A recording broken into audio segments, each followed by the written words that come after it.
Advice columnist Ann Landers once said, "Love is friendship that has caught fire."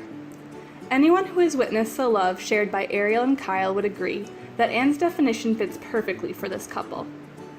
When a relationship has all the qualities of a best friendship, loyalty, laughter, and common interests, plus the characteristics of an epic love story, passion, admiration, and undying support, that relationship is bound to last for a lifetime.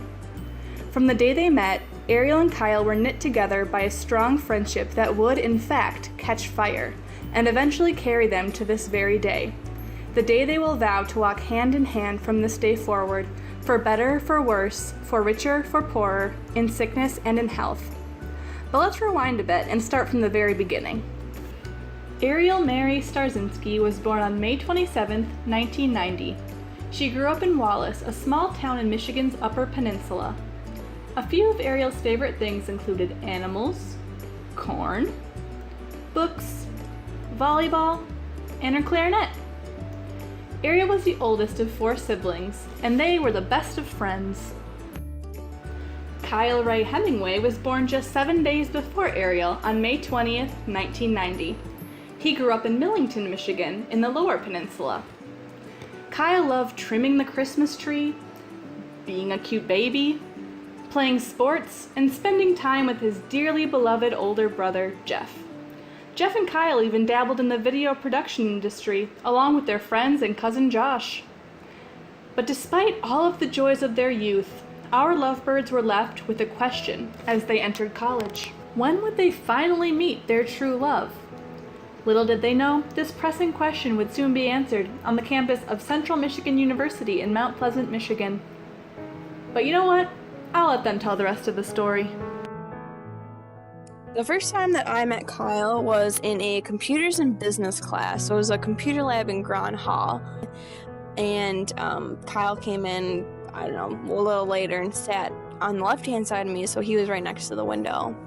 And, eventually we got to talking because we stayed in those seats the whole semester and we became friends. Initially, I thought Arielle was really attractive. She seemed easy to talk to. She was sort of funny. She sort of thought I was funny, which means a lot because I'm usually hit or miss with people.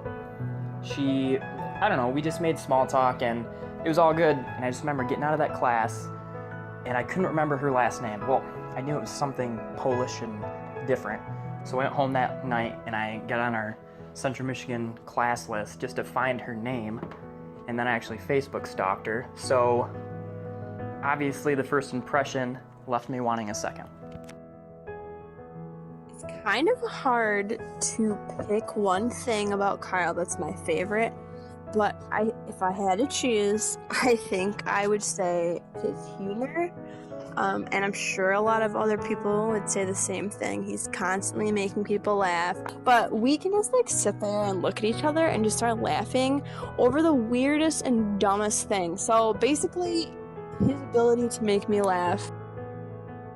Favorite memory with Arielle is when I proposed.